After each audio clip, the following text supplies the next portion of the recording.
Republic of Filipina Reenactment Group was named as a homage to the first national government of the Republic of the Philippines. Republic of Filipina Reenactment Group was formed on March 2019, whereby it focuses on the Philippine Revolutionary era, which consists of the Philippine Revolution and the Philippine-American War. Ito yung pinaka-crucial na event sa kasaysayan ng Pilipinas, and unfortunately, it is the most misunderstood. So this is one way of how we are helping our citizens to remember their history through historical reenactments or living history. Ay, good luck. So, magre-rehearse na tayo. Ayusin na rin natin yung blockings ng lahat. At para makita natin with the audio cue, paano yung flow at makita na rin ng mga tauhan. Pilipino, pakuha nung kanon sa inyo to, hindi sa amin to. So I teach history, and this is why I joined reenactment, because it's also beneficial in my profession. Hindi lang sa apat na sulok ng silid-aralan ang pagkakatuto ng kasaysayan, kundi ito'y natututunan din sa labas, lalo na through historical reenactments.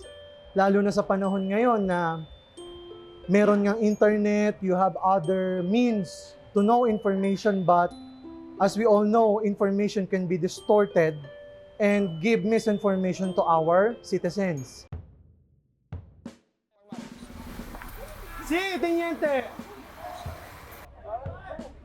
Noong 24 de Hunyo, dumating ang malalaking puwersa ni General Eleuterio Marasigan at Coronel Melesio Olailos. Tutok lang! Pinalibutan Tutok ni lang! Marasigan ang Tayabas kasama ang kanyang 7,000 na sundalong Pilipino at sinimulan ang malawakang kubkob sa depensa nila Don Pacheco. Ang araw rin na ito ang simula ng Siege of Tayabas. Historical reenactments deals not only with the uniforms or the attire of that era, but also the narrative behind it. We are seeking to make it more accurate and authentic as much as possible to bring history back to life. Mahaba-haba siyang preparation, from script reading, even the research themselves. So we look on first-hand sources and available second-hand sources. We scrutinize it with the primary sources because it's very important. In information, it should be accurate. Kung hindi man accurate, it's the truth. Because that's very important in our society today, despite lumalaganap ang tinatawagan natin fake news. O kasi, para kung sino man yung mamamatay na Pilipino doon, makikita ko, hindi makita na mag-e-exit na doon sa kabila. Yun yung nga, magpapalit sila. Yung namatay dito, lilipat dito. Yung namatay dito. Mas marami pa rin po casualty ng Pilipino kaysa sa ano ha. Parang puppet show, parang puppet show. Oo, nagtutumbahan yung Pilipino kasi hindi nga marunong. Hunyo 26. Hoy, lang. At padala ng liham si General Marasigan kay Pacheco upang sumuko sa kanila. Ngunit, hindi ito sumuko sa puwersang Pilipino kahit na alam niyang hindi sila tatagal sa kulang na rasyon. Ang ilang sundalong Espanyol ay sumuko na dahil sa kanilang takot sa laki ng puwersang Pilipino at sa takot na rin na magutom sa kakulangan sa rasyon. Ang tao kasi, mas natututunan nila ang kasaysayan, mas na-appreciate nila ang kasaysayan pag ito ay nabivisualize. So this is one way of visualizing history and making people feel history in those present times. Yung breakout force, get ready dun sa kabila. Kanyon! Yan! Yan! Pinto! Ay! Ay, wala pa! Kuya! Pahinto!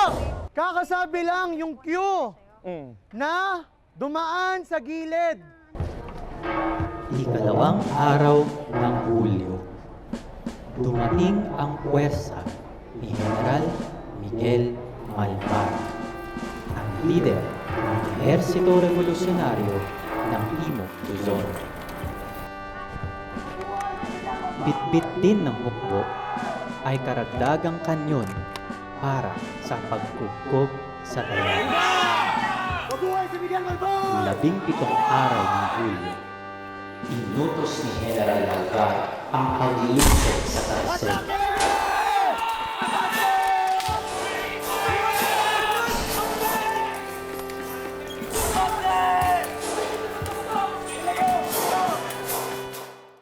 Nung unang pumutok ang himagsikang Pilipino, gumamit sila ng mga bukawe o yung bamboo spears o yung mga bolos na kung saan yung pang-araw-araw na kagamitan ng ating mga ninuno.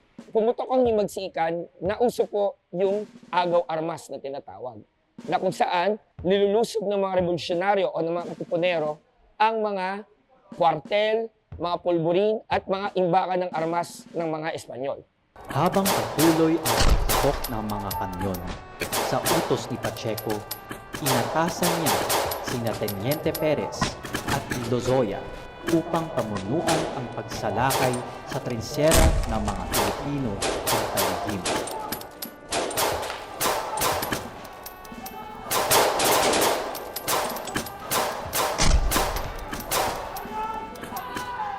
Sinugod nila ito mula sa gilid at nakuha ang trinsera, kasama na ang mga gamit na naiwan ng mga Pilipino. Ang bandila, mga armas, at ang kanyon ng mga Pilipino. Dahil po sa mga kakulangan ng bala, ng pulbura, ang mga Pilipino ay gumawa ng mga maliliit na kanyon na tinatawag na lantakas. Ito ay pinagtsatsaga ng mga Pilipino bilang isang makeshift artillery at nagagamit nila ito sa mga laban.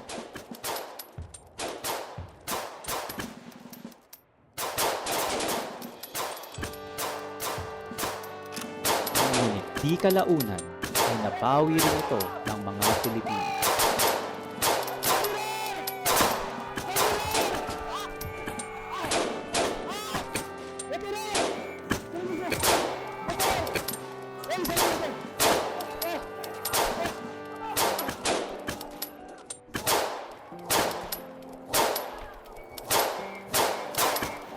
Matapos ang labanan, ay nasugatan si Don Pacheco sa kaliwang braso.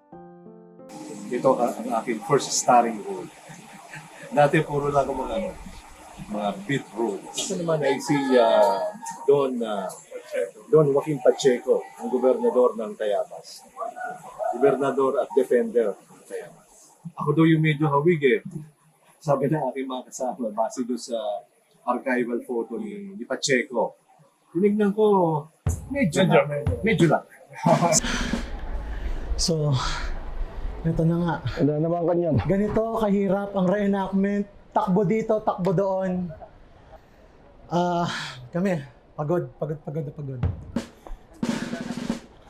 Pagsapit ng 20 de Hulyo, dumating si General Vicente Lucban kasama ang 4,000 sundalong Filipino upang suportahan si General Malvar. Kailangan pinapakita natin na tama yung ginamit na uniform nung panahon na yon. Yung uniforms, of course, are from actual members na pinatahi nila, binili, but some of it are from Mang Larry Ronquillo, who has his own Larry Ronquillo's period uniforms and costumes, na kung saan yung new members could buy or even rent the uniforms that we use in reenactment. And of course, some of us were building from scratch based on research. Like what you can see there, Jim Jo Procodio, who built his very own Guardia Civil uniform from scratch. And based yon sa research namin, with the help of sources like dissertation of Professor Sofia Marco of UANP, with the Guerrera Filipina, with the help of our uniforms expert Marco Abudog, we have this to show to you people what it looks like to be a soldier back then. Para makita na hinahabol natin. Isa, dalawa, apat natin. Marami pa. Tapos pag sinabi na doon na, at napasok nila, sa may Isang classic example po ng armas na ginamit ng ating mga ninuno ay ang Remington Rolling Block. Siya po ay tinatawag na breech loading. Ang bala po niya, instead na nilalagay sa taas, ay nilalagay po dito. Bale, isang lagay ng bala, was i-hammer niya yung bala, and then putok. Ito po ay karaniwang ginagamit ng mga Guardia Civil at ng mga native units sa ilalim ng Ehersito Espanyol o ng Spanish Army. Pero later on, ito rin ay naging primary na armas ng mga Pilipino.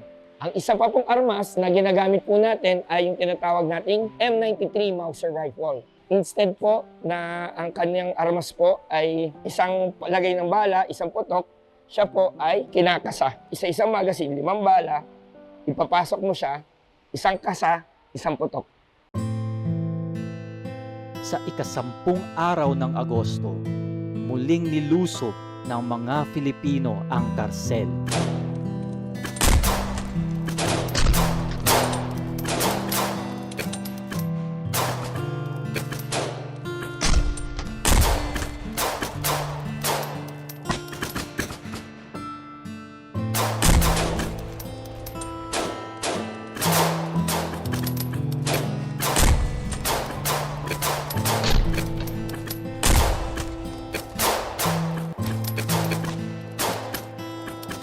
Napasok ng mga Filipino ang karsel.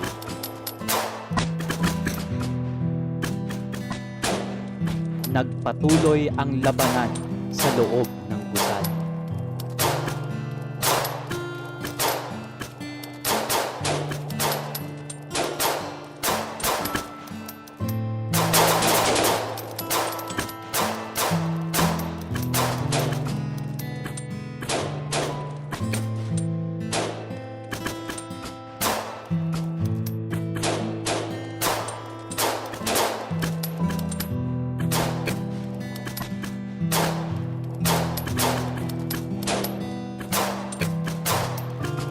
Ngunit napaatras ng mga Espanyol ang mga Filipino.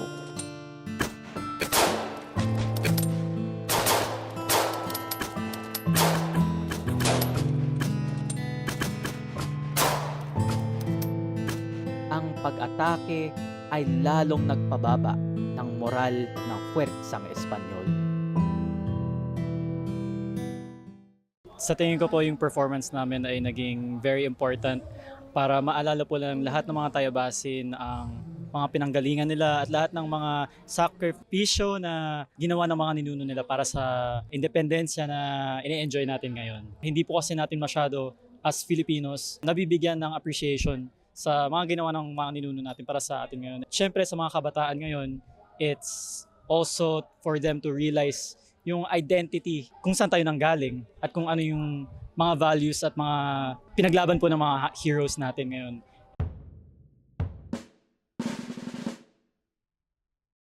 Pagsapit ng ika-13 araw ng Agosto, ay huling pagkakataon ay nagpadala ng ultimatum si General Malvar para sumuko ang mga Kastila.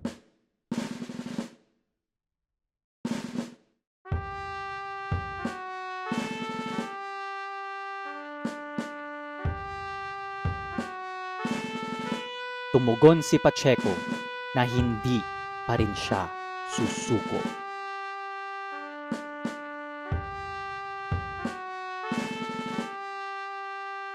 Ngunit noong araw din na iyon ay pinulong niya ang kanyang mga opisyales at pinag-isipan na rin ang kanilang sitwasyon. Ang mga naiiwan nilang sandatahan ay nagkakasakit na. Ang iba'y butot balat na dahil sa kakulangan ng pagkain.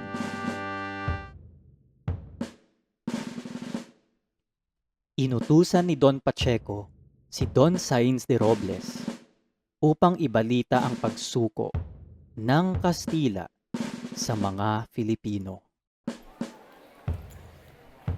Alto! Alto fuego! Alto! Ibinaba na rin ang bandera ng Espanya mula sa tore ng simbahan at itinaas ang kanilang puting tela na naghuhudyat ng kanilang Senyor! pagsuko. Isang digmaan, senyor. Nakikipag-usap na kami para sa termino ng kapitulasyon. Patatawag ko na ako si Pacheco. Ano ba yung makukuha ng isang lipunan sa historical reenactment bukod sa matututunan nila yung kasaysayan sa pamamagitan ng visual na paraan. Sa practical na paraan ay makakatulong tayo sa ating cottage industry. Simula sa mga nananahi ng damit o tela hanggang sa gumagawa ng mga bolo, gumagawa ng sapatos, gumagawa ng mga sombrero at iba pa na maaaring magagamit sa historical reenactment. Aside from that, pinapalakas natin ng turismo ng iba't ibang lugar sa Pilipinas na kung saan may kwento tayo na maibabahagi. Mayaman sa natural na likas na yaman ng Pilipinas. Bukod doon ay mayaman tayo sa kasaysayan na maaari nating ikwento, hindi lang sa ating mga kababayan, ngunit sa ating mga kapitbahay at sa ating mga bisita. Na kwento ng ating bayan at kwento ng ating lahi na anumang pagsubok ang dumadaan sa kanya ay nananatili siyang nakatayo sa kanyang mga paa at pinapakita sa buong mundo na kaya ng Pilipinong itaguyod ang kanyang sarili. Tuluyan nang nawala ang ingay ng mga baril at kanyon sa bayan ng Tayabas.